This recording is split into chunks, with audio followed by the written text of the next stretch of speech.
கிறிஸ்துவுக்குள் பிரியமானவர்களே, மீண்டும் மழை தூவுகின்ற இந்த புலர்கால வேளையிலே ஆண்டவர் நம்மை ஆண்டவரை புரிந்து கொள்ள அழைக்கிறார். இந்த நேரத்தை தந்த ஆண்டவருக்கு அவர் வழிநடத்துதலை மனதிலே நினைத்து நன்றியிருந்த உள்ளத்தோடு அவர் சமூகத்திலே நம்மை தாழ்த்துவோம். வாருங்கள். உலகமெல்லாம் மாயையா,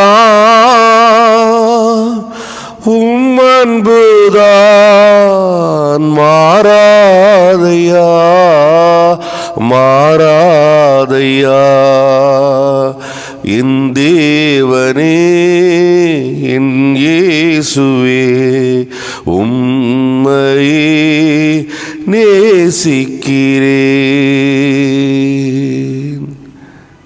எங்களை அளவில்லாமல் நேசிக்கிற நல்ல ஆண்டவரே, இந்த காலை வேளைக்காக நன்றி செலுத்துகிறோம் அப்பா. ஒவ்வொரு நாளும் ஆண்டவரே, நீர் முடிசூட்டி எங்களை வழிநடத்தி காத்து வருகிறீர். வந்திருக்கிற மக்கள், வர இருக்கின்ற நமது பிள்ளைகளை சரியான நேரத்திலே கூட்டி சேரும். முகநூல் வாயிலாக, இணையதள வாயிலாக செவிமடுக்கிற நமது அடியார்களோடு ஆண்டவரே உமது நேச கரம் இருக்கட்டும். ஆன்மீக உற்சாகத்தை தாரும், பயிற்சியை தாரும், படிப்பினையை தாரும், புரிந்து கொள்ள கிருபை செய்யும். இயேசுவின் வெளியேறப்பட்ட நாமத்திலே ஆரம்ப ஜெபமாக ஏறெடுத்து பிரார்த்தனை செய்கிறோம். எங்கள் ஜெபங்கேளும் நல்ல பிதாவே, ஆமென். காலமே தேவனை தேடு.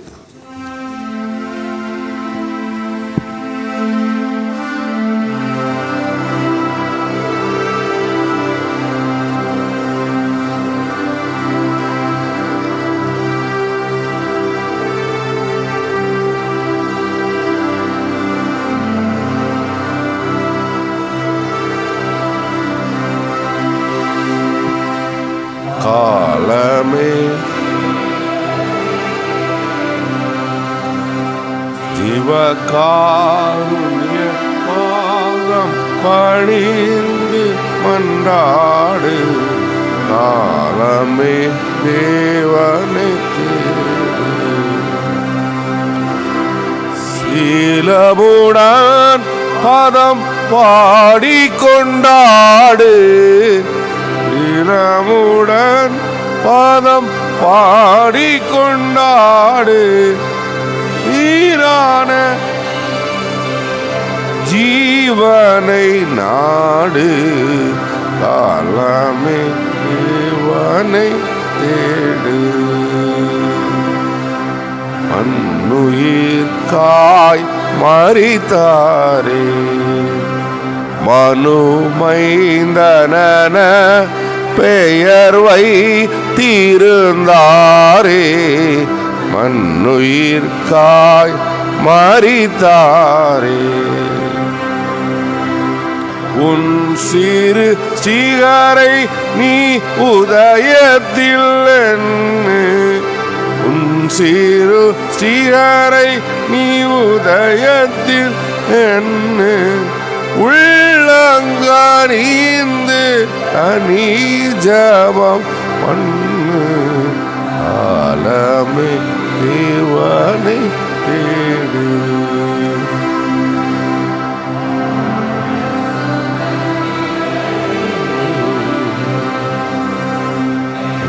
பாரோ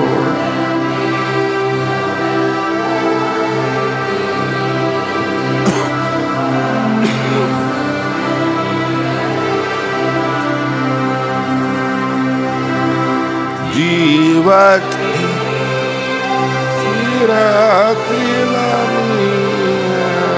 ஜீவ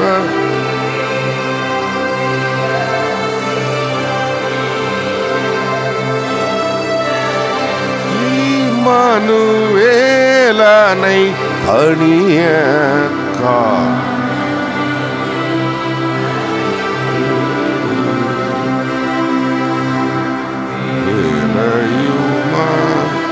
கை கூட சத்ய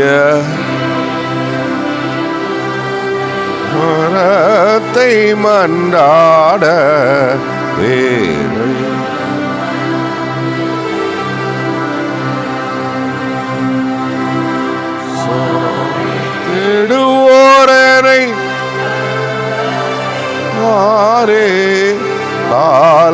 தேடுவோரனை கண்டடைவாரே.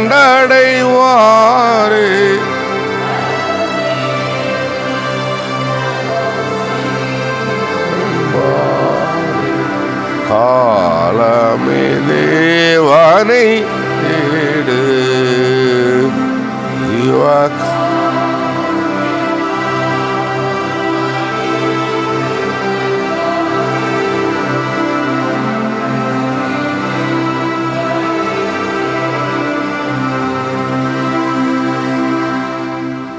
நூற்றி 21 சங்கீதம் 215 பக்கம்.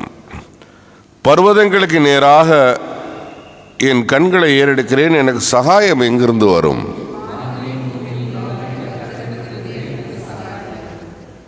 அவர் உன் காலை தள்ளாட ஓட்டார், உன்னை காக்கிறவர் உறங்கார்.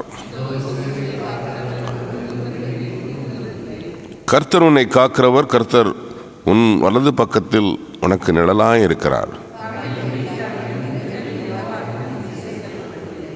கர்த்தர் உன்னை எல்லா தீங்குக்கும் விலக்கி காப்பார், அவர் உன் ஆத்துமாவை காப்பார்.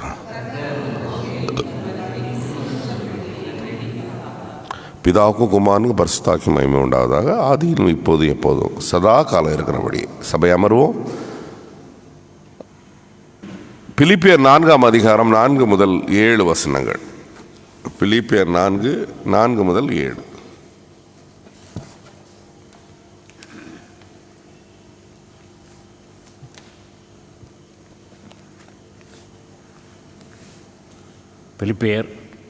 பிலிப்பியர் 4 அதிகாரம் வசனங்கள் 4 முதல் 7 முடியும்.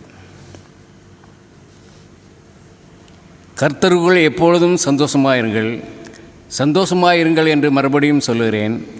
உங்கள் சார்ந்த குணம் எல்லா மனுஷருக்கும் தெரிந்திருப்பதாக. கர்த்தர் சமீபமாயிருக்கிறார். நீங்கள் ஒன்றுக்கும் கவலைப்படாமல் எல்லாவற்றையும் குறித்து உங்கள் விண்ணப்பங்களை ஸ்தோத்திரத்தோடு கூடிய ஜெபத்தினாலும் வேண்டுதலினாலும் தேவனுக்கு தெரியப்படுத்துங்கள். அப்பொழுது எல்லா புத்திக்கும் மேலான தேவ சமாதானம் உங்கள் இருதயங்களையும் உங்கள் சிந்தனைகளையும் கிறிஸ்து இயேசுக்குள்ளாக காத்துக்கொள்ளும் என்பது.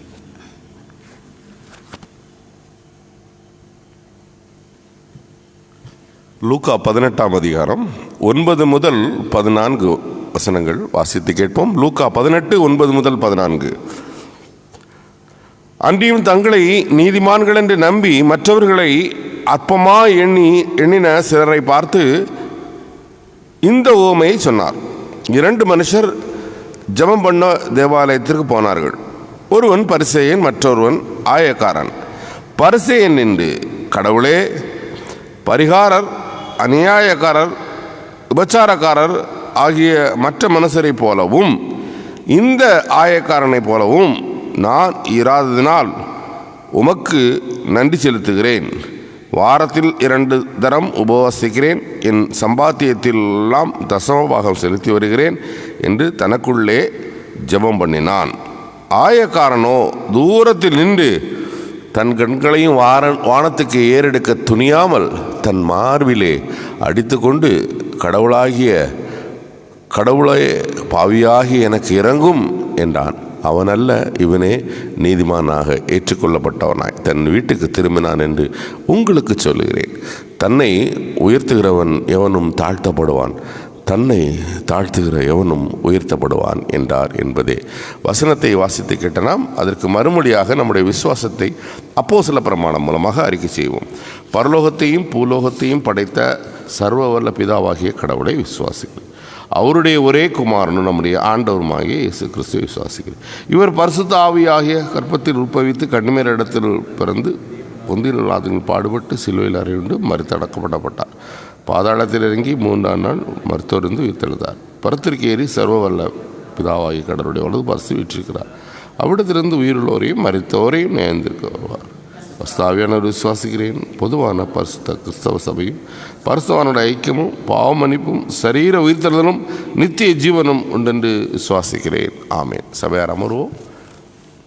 கிறிஸ்துவுக்குள் பிரியமானவர்களே, ஆண்டவருடைய பிள்ளைகளாகிய நீங்களும் நானும் நம்முடைய கிறிஸ்தவ வாழ்க்கையிலே ஜெபம் ஒரு ஆன்மீக பயிற்சி. அது ஆன்மீக பயிற்சி. அது உயிர் மூச்சு. இன்னும் சொல்ல போனால் ஒரு கிறிஸ்தவருடைய வாழ்க்கையிலே அது தவிர்க்க முடியாதது. இங்கே நம்ம லூக்கா நற்செய்தி நூலோடே பயணிக்கிறோம். ஒவ்வொரு வாரம் டெக்ஸ்டிலே நமக்கு அப்படி தான் லூக்கா நற்செய்தி தான் கொடுக்கப்படுகிறது. அதிலிருந்து தான் நம்மளுடைய வசனங்கள் லூக்கா பெர்ஸ்பெக்டிவ், அவருடைய கண்ணோட்டத்திலே, அவருடைய அணுகுமுறையிலே நமக்கு தரப்படுகிறதை நாம் அறிவோம். இங்கே ஆண்டவர் ஒரு உவமையை சொல்லுகிறார்.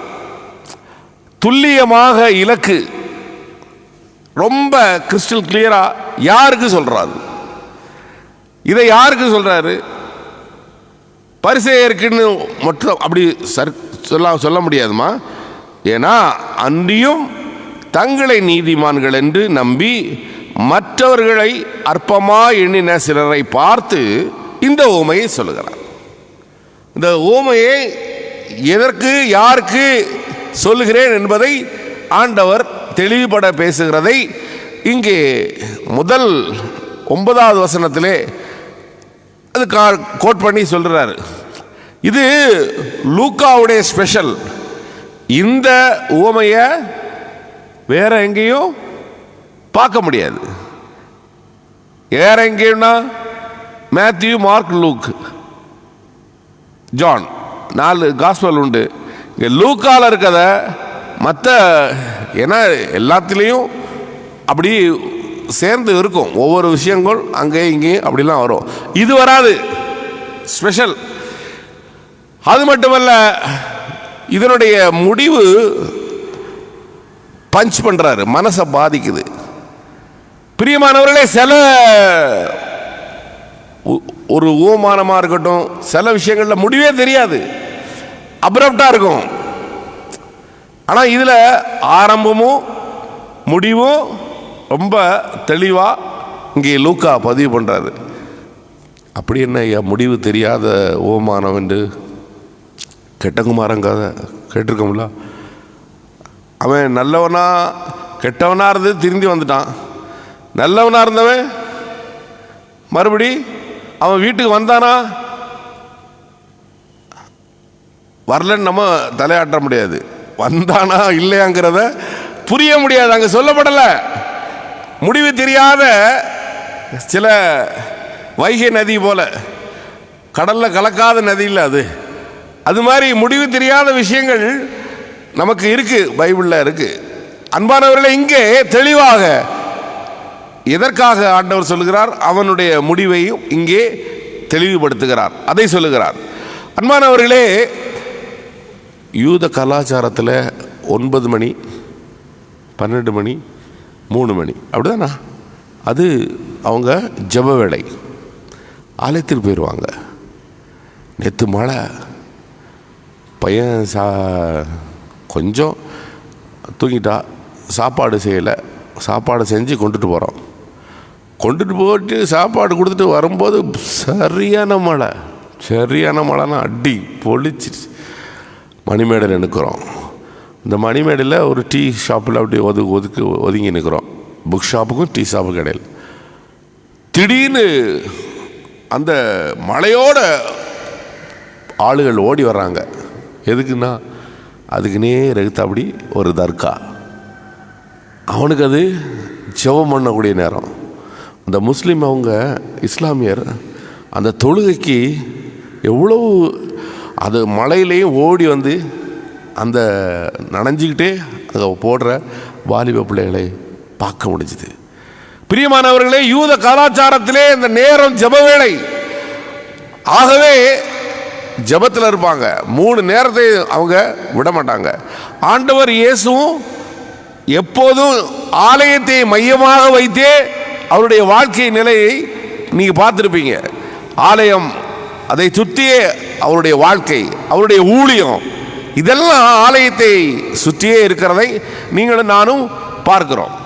அன்பானவர்களே, அந்த வகையிலே ஆண்டவர் ஆலயத்தில் நடக்கிற காரியத்தை, ஜெபத்தை குறித்து இங்கே பேசுகிறார். ஒரு ஆள் யாரு? ஒரு ஆளு பரிசேயன், அப்படிதானா? இன்னொரு ஆளு ஆயக்காரன். பிரியமானவர்களே, சமூக ரீதியாகவும் மத ரீதியாகவும் மதிப்பு பெற்றவர் ஒருத்தர். சமூக ரீதியாகவும் மதிப்பு, சமய ரீதியாகவும் மதிப்பு. ஏனென்றால் அவர் பரிசேயன் இல்லையா? அவருக்கு நல்ல ரெஸ்பெக்ட் உண்டு. இன்னொரு ஆளுக்கு சமய ரீதியாகவும் மரியாதை கிடையாது, சமூக ரீதியாகவும் மரியாதை கிடையாது. துரோகி. அவனை யாரும் பிடிக்காது, அவனை அருவருப்பாங்க. ஏன்னா ரோம அரசாங்கத்துக்கு யூத மக்கள்கிட்ட வரிய, அநியாய வரிய வாங்கி அவன் அந்த அரசாங்கத்தை திருப்திப்படுத்துகிறவன். இவங்கனே யாருக்குமே பிடிக்காது. எல்லா மக்களும் அவனை பார்த்தாலே அருவருப்பாக ஒதுங்குவாங்க. ஆயக்காரன். ஆயக்காரரோடு இவர் போய் சாப்பிட்றாரு, அப்படிதானம்மா குற்றச்சாட்டு ஆண்டவர் மேலே வச்சாங்க. ஆயக்காரரும் பாவிகளோடு போய் சாப்பிட்றாரு அப்படின்னாங்க. ஆயக்காரரோடு யாரும் கலவ மாட்டாங்க, உறவு இருக்காது. அப்படிப்பட்ட ஆயக்காரனும் சமயத்திலும் சமூகத்திலும் மதிப்பு பெற்ற பரிசேயனும் சமயத்திலும் சமூகத்திலும் மதிப்பே இல்லாத தலை குனிந்து வாழ்ந்த ஆயக்காரனும் ஒரே ஒரு விஷயம், ரெண்டு பேரும் ஜெபம் பண்ண வராங்க. அது பெரிய விஷயம். ரெண்டு பேருமே ஜெபம் பண்ண வராங்க. எப்படி அந்த ஜெப வேளையை மிஸ் பண்ணக்கூடாதோ அதை அவங்க, ஆனால் ஒவ்வொருத்தரும் ஜெபம் பண்ணுற பாடி லாங்குவேஜ், இந்த ஸ்டைலில் அவங்க யாருன்னு தெரிஞ்சு போயிடும். அப்படிதான் இன்னைக்கும் தெரியும், அன்னைக்கும் தெரிஞ்சிடும். அவங்க வாழ்க்கையை என்ன வாழ்க்கை வாழ்கிறாங்கங்கிறது அந்த ஜெபம் ஜெபத்தில் வெளிப்படும். அவங்க ஜெபமும் ஜெப வாழ்க்கைக்கும் தனிப்பட்ட வாழ்க்கைக்கும் தொடர்பு இருக்கிறத அப்பட்டமாக பார்க்கலாம். இங்கேயே பார்க்க முடியுது. பரிசேயன் என்ற வார்த்தைக்கு அர்த்தம் என்ன தெரியுமாமா? நீங்கள் எதுலனாலும் போய் பார்க்கலாம், டிக்ஷனரியில் எதுலனாலும் பார்க்கலாம். இல்லை பெரிய, அதாவது தனித்து நிற்பவன், செப்பரேட் ஒன், பரிசேயன். பரிசேயன் என்றால் இங்கே பரிசேயன் உபாகமம் 14:25 சொல்லப்பட்டிருக்குது. அவங்க எப்படியும் தசமபாகம் கொடுக்கணும், அவங்க ரிலீஜியஸ் ப்ராக்டிஸில் உபவாசம் இருக்கணும், ஜெபம் பண்ணணும். இதெல்லாம் தவிர்க்க முடியாதது. 10 1 பங்கு எல்லாரும் அதை அவன்ட ஒரு சன்னிதானத்தில் சொல்கிறான். மனசில் சொல்கிறான். எப்படி நினைக்கிறான்? கடவுளை ஒரு கடை வியாபாரி மாதிரி, நான் இப்படிலாம் செய்கிறேன், நீர் எனக்கு இதெல்லாம் செய்யணும். நான் இப்படிலாம் இருக்கிறேன், ஆண்டவரே நீர் எனக்கு இதெல்லாம் செய்யணும் அப்படின்னு தனக்குள்ளே பேசுகிறான். ஃப்ரோஸ் கைத்தோன் என்று இது கிரீக் வேர்டு. அது என்னன்னா, ஜெபம் கடவுள்கிட்டலாம் பேசணும் இல்லையா? கடவுளை அட்ரஸ் பண்ணி பேசணும். இவன் தனக்குள்ளே பேசிக்கொள்கிறான். நான் மற்றவனை போல இல்லை, நான் தசமபாகம் கொடுக்கிறேன், நான் உபவாசம் இருக்கிறேன், நான் இப்படியே பேசுகிறான். அந்த ஜெபம் அவன் பண்ணுறதை பாருங்க. பரிகாரர், அநியாயக்காரர், உபச்சாரக்காரர் ஆகிய மற்றவரை போல இவ்வளவு கூட பொறுத்துக்குவோம், இவ்வளவும் பொறுத்துக்குவோம். அப்படிதானவா? இவ்வளோ ஓகே, அக்செப்டபிள். அடுத்த வார்த்தை என்ன சொல்றான்? இந்த ஆயக்காரனை போல பாருங்க, கம்பாரிசன். அவன் இவ்வளவு ஓகே, சரி நீ சொல்லிட்டு போ, ஆனா மற்றவனை தீர்ப்பிடுறான். You have no rights. இல்லைம்மா, அவ்வளோ தீர்ப்பிடக்கு உங்களுக்கு யார் அதிகாரம் கொடுத்தா? அப்படிதானா? மற்றவனை போல இல்லை, அவனை தீர்ப்பிட்டு பேசுறான். அவனை போல இல்லை, அருகில் இருக்கும் இவனை போல இல்லை, அப்படி குற்றப்படுத்துகிறான். அது தப்பு. பிரியமானவர்களே, பரமண்டலங்களில் இருக்கிற எங்கள் பிதாவே, உம்முடைய நாமம் பரிசுத்தப்படுவதாக, உம்முடைய ராஜ்யம் வருவதாக, உம்முடைய சித்தம் அன்றண்டு வேண்டிய ஆகாரத்தை. நமக்கு ஜெபம் எவ்வளோ தாழ்மையாக சொல்வதுக்கு கற்றுக் கொடுத்தார் இல்லையா? இந்த ஜெபத்தில் அவன் தாழ்மையே இல்லையே, அவனுடைய பெருமையை தானே பேசிட்டு இருக்கான். அவனுடைய தாழ்மையே எங்க இல்லை, அது வெளிப்படலை, தாழ்மையே வெளிப்படலை.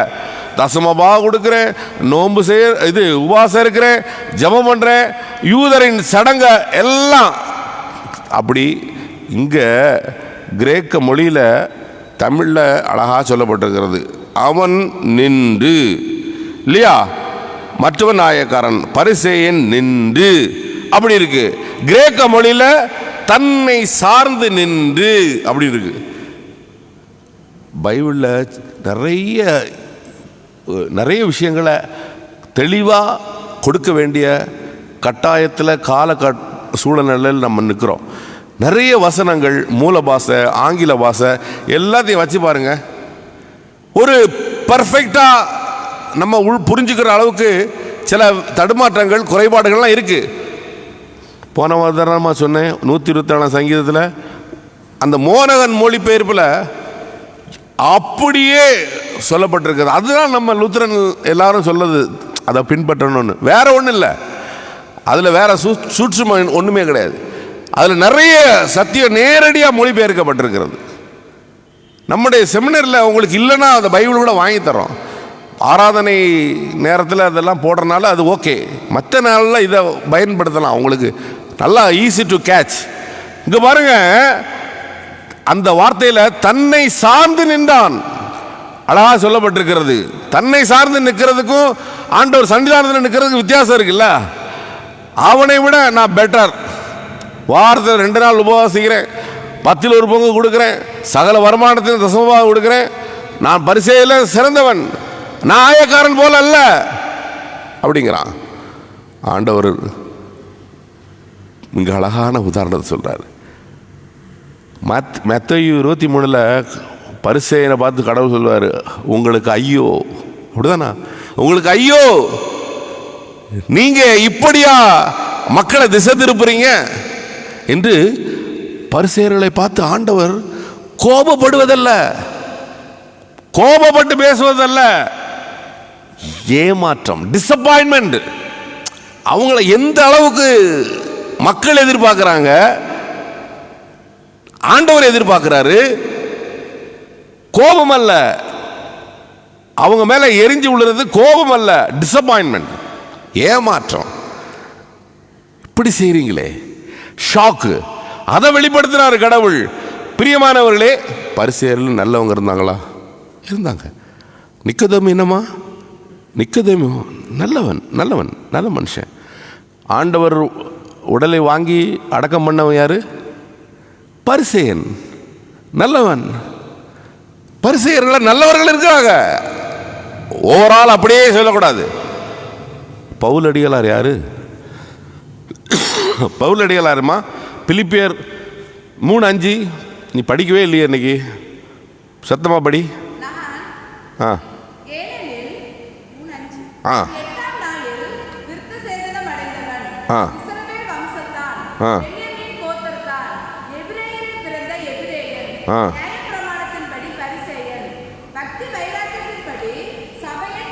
போதுமா?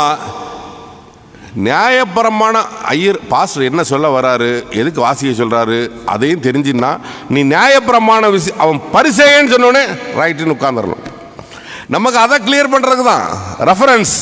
ஒவ்வொரு ரெஃபரன்ஸை பார்க்கும்போது மனசில் அது பதியும் இல்லைங்களா? பவுலடிகளார் பரிசேயன், பரிசேயர்கள் நல்லவர்கள் இருந்தார்கள், கடவுளை மகிமைப்படுத்தினவர்கள் இருந்தார்கள், தெளிவாக சிந்திக்கிறவர்கள் இருந்தார்கள். ஒட்டுமொத்த பரிசேயரை கடவுள் சொல்லல. அதான் அட்ரஸ் பண்ணும்போது மற்றவர்களை அற்பமா எண்ணின சிலரை பார்த்து ஒவ்வொரு வார்த்தையிலும் பொருள் இருக்கிறத நம்ம புரிந்து கொள்ளணும். ஜெபம் அலங்கார வார்த்தையின் கட்டமைப்பு அல்ல. ஜெபம் யதார்த்தம், உள்ளத்திலிருந்து பேச வேண்டும். ஜெபத்தில் 3 காரியம் எப்போது இருக்கணும். அடரேஷன் இருக்கணும், தேங்க்ஸ் கிவிங் இருக்கணும், சப்ளிகேஷன் இருக்கணும். 3 இருக்கணும். முதல்ல எடுத்த உடனே ஆண்டவரே எனக்கு அது தாரும் அப்படின்னு கூடாது இல்லையா? நீர் ஊற்றும் காரணரும் சகல நன்மைகளுக்கும் ஆண்டவரே, மகா இரக்கமுள்ள கடவுளே, ரட்சகரே, எங்களை முடிசூட்டி வழி நடத்துகிறவரே, இதெல்லாம் எதுக்கு சொல்லணும்? அதை ஆண்டவர் விரும்புகிறார், அவரை மகிமைப்படுத்தணும். அடக்க ஆராதனையில் அந்த வாசிப்போம், நாங்கள் தான் வாசிப்போம். எப்படி அட்ஜெக்டிவ் நிறைய இருக்கும். ஏன்பா இதெல்லாம் ஆட் பண்ணியிருக்கான்னு பார்த்தா, ஆழமாக போனால் இதை கடவுள் முன்னாடி சொல்லணும். மனுஷனை கூட நம்ம எவ்வளோ தூரத்துக்கு புகழ்கிறோம் காரியம் சாதிக்கிறதுக்கு. ஆண்டவர் எவ்வளோ பெரியவர், மகா இரக்கமுள்ள கடவுளே, மகா கனம் பொருந்திய மகா, இதெல்லாம் எதுக்கு சொல்லணும்? சும்மா விஷயத்தை சொன்னால் போதும். அது கனம் பொருந்தியர்னா நமக்கு தெரியாதா? மகான்னு சேர்க்கணுமா? நோ, போட்டிருக்காங்க அஜெண்டாவில், அப்படி போட்டிருக்காங்க. அவர் புகழுக்குரியவர், மகிமைப்படுத்தணும். ஜெபத்தில் கூட அப்படி மகிமைப்படுத்தணும் கடவுளை. அப்புறம் நன்றி சொல்லணும், அப்புறம் விண்ணப்பத்தை வைக்கணும். இங்கே அப்படி இல்லை, வந்த உடனே நான் அப்படி இல்லை இப்படி இல்லை. அவன் அப்படி ஜெபம் பண்றான், இவன் எப்படி பாருங்க, வார்த்தையை பாருங்களேன், கவனிங்க. வானத்திற்கு நேராக இல்லைம்மா, படிமா 13ஆம் வசனம். ஆ ம்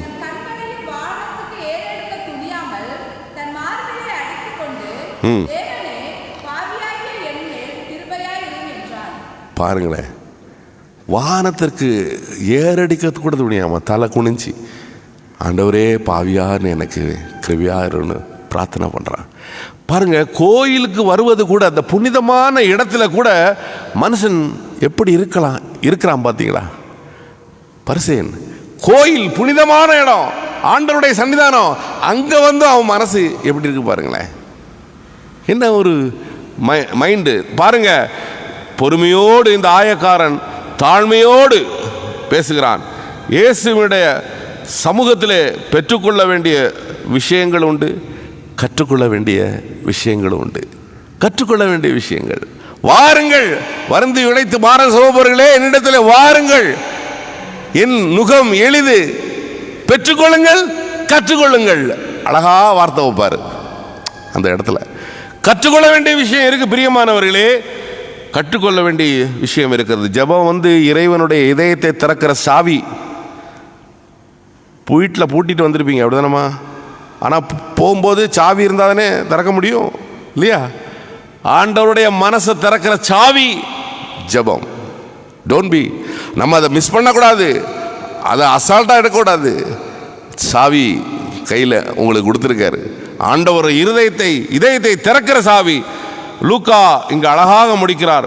பரிசேயனுடைய ஜெபத்தின் அவன் தன்னை கண்டான், ஆயக்காரன் ஜெபத்தின் இயேசுவை கண்டான். புரியும் நினைக்கிறேன் உங்களுக்கு. நீங்கள் உங்களை காணுகிற பிள்ளைகளாக வருகிறீர்களா, இயேசுவை காணுகிற பிள்ளைகளாக வருகிறீர்களா என்பதை நாமே நம்முடைய ஆராதனையிலே புரிந்து கொள்ள கடவுள் இந்த வார்த்தைகளை கொண்டு அழைக்கிறார். ஆண்டவர் தாமே இந்த வார்த்தைகளை கொண்டு புதிய சிந்தனையை கொடுத்து அவரோடு உள்ள உறவிலே அடையாளப்படுத்துகிற ஜெபத்திலே நம்முடைய ஆன்மீக பயிற்சியை ஆண்டவர் நமக்கு சரியாக தந்து ஆசீர்வதித்து காப்பாராக. ஆமென். 399வது பாடலை பாடுவோம்.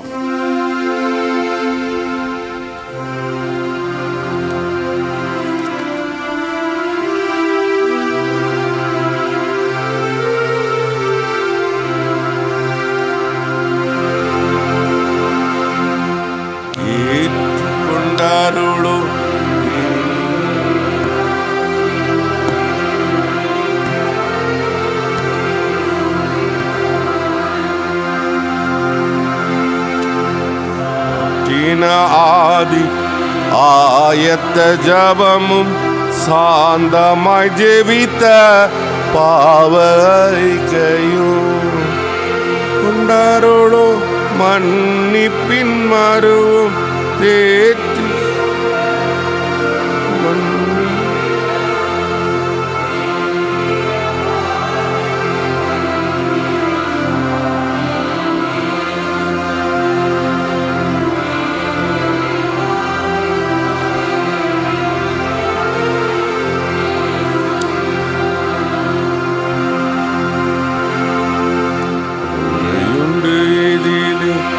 அருமை பிதாவே குற்றம் மன்னித்திடும் இயேசுவின் மூலம் குறிப்படி கேட்க நான் தெரியாத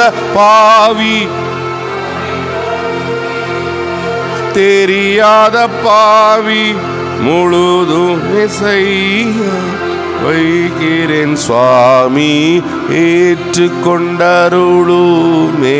தேவா. இயேசுவின் ஜெபத்தை இயேசுவின் மூலம் விசுவாசம் பெருகி நிலைத்திட செய்யும், வெளிப்படும் மறைபொருள் பலப்பட செய்யும். சிசுவை போல் மாறுபடி பிறந்திட செய்யும், சிசுவை போல் மாறுபடி பிறந்திட செய்யும். தேவாவி என் உள்ளம் அங்கிட செய்யும், ஏற்றுக்கொண்டருளுமே தேவா. இப்போ ஏழையின் ஜெபத்தை இயேசுவின் மூலம். அளவில்லாமல் எங்களை நேசிக்கிற நல்லாண்டவரே, ஆலயம் தொழுவது சாலவும் நன்று என்று சான்றோர்கள் சொல்லி வைத்தார்கள் சுவாமி. ஆலயத்தில் வந்து உம்மை ஆராதிப்பது ஜெபிப்பது என்பதிலும் கூட நாங்கள் கற்றுக்கொள்ள வேண்டிய அநேக காரியங்கள் இருக்கிறது என்பதை புரிகிறோம் ஆண்டவரே. ஆயக்காரனையும் பரிசேயனையும் முன்வைத்து இன்று எங்களுக்கு தந்த படிப்பினைக்காக ஆண்டவரே நன்றி செலுத்துகிறோம். தன்னை உணர்வதை காட்டிலும் என் இயேசுவை உணர்வது ஆண்டவரே எத்தனை மேன்மையானது என்பதை நாங்கள் புரிகிறோம் சுவாமி. ஆண்டவரே, பரிசேயன் கடவுள் இருக்கிற பலிபீடத்தை அவன் கண்டான். ஆயக்காரனோ மார்பில் அடித்து கொண்டு பலிபீடத்தில் இருக்கிற கடவுளை கண்டான். ஆண்டவரே, நாங்கள் கடவுளை காண்கிற பிள்ளைகளாக எங்கள் ஜெபம் எப்போதும் உடைய சமூகத்திலே தாழ்மையாயிருக்க, சமூகத்திலே ஏறெடுக்க கூட துணியாமல், கண்களை ஏறெடுக்க துணியாமல் மார்பில் அடித்து கொண்டு பாவியான இந்த மனுஷன் மேல் ஆண்டவரே இரக்கமாயிரும் என்று அபய விட்டு ஜெபித்த அந்த ஜெபம் உம்முடைய சன்னிதானத்திலே கேட்கப்பட்டது என்று சொன்னீரே. ஆண்டவரே, எங்களுடைய ஜெபமும் ஆண்டவரே கேட்கப்பட வேண்டும் அப்பா. எத்தனை பெருமையாக அடுத்தவர்களை தீர்ப்பிடுகிற ஜெபங்களை துணிகரமாக ஆண்டவரே எங்கள் உடல் மொழியிலே ஆண்டவரே உயர்ந்தவர்கள் என்ற எண்ணத்தோடு பெருமையாக ஆண்டவரே உம்முடைய சன்னிதானத்திலே என்ன பெருமை ஆண்டவரே. ஒரு பார்வை பார்த்தால் நாங்கள் எம்மாத்திரம் ஆண்டவரே, எம்மாத்திரம் ஆண்டவரே. நல்ல படிப்பினைகளை பாடங்களை ஆண்டவரே எங்கள் ஆன்மீக வாழ்க்கைக்கு பிரயோஜனமாக பயிற்சியை தருகிறீர். அதையெல்லாம் நாங்கள் சரியாக உள்வாங்கிக் கொள்ள கிருபை செய்யும் சுவாமி. தொடர்ந்து பொறுப்பெடுத்துக் இந்த நாளை விசேஷ நாளாக பார்க்கிற மக்கள் உண்டு. அவர்களோடு ஆண்டவரே உமது நேசக்கரம் இருக்கட்டும், வழி நடத்தும். பலகீனமானவர்கள், நோய்பட்டவர்கள், மருத்துவமனையில் இருக்கிறவர்கள், ஆண்டவரே சிகிச்சையில் இருக்கிறவர்கள் யாவரையும் உமது கனிவான பார்வைக்கு கொடுக்கிறோம். முற்றுமுடிய பொறுப்பெடுத்துக் கொள்ளும் ஆண்டவரே.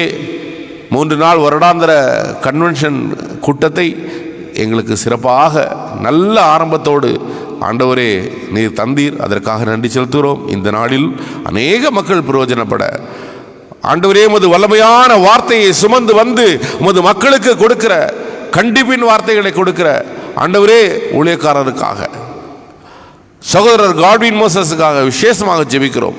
உமது மகனுடைய பயணத்தை ஆண்டவரை ஆசீர்வதித்தீர். இந்த காலநிலை பலவீனம் ஒன்று வந்து விடாதபடி அவருக்கு நல்ல ஆரோக்கியத்தையும் கொடுத்து அவரை ஆசீர்வாதமாக எடுத்து எங்களுக்கு பயன்படுத்தும் சுவாமி. எங்கள் மக்கள் பிரயோஜனப்படட்டும் ஆண்டவரே, உமது பிள்ளைகள் பிரயோஜனப்படட்டும். தொடர்ந்து பொறுப்பெடுத்துக் கொள்ளும்.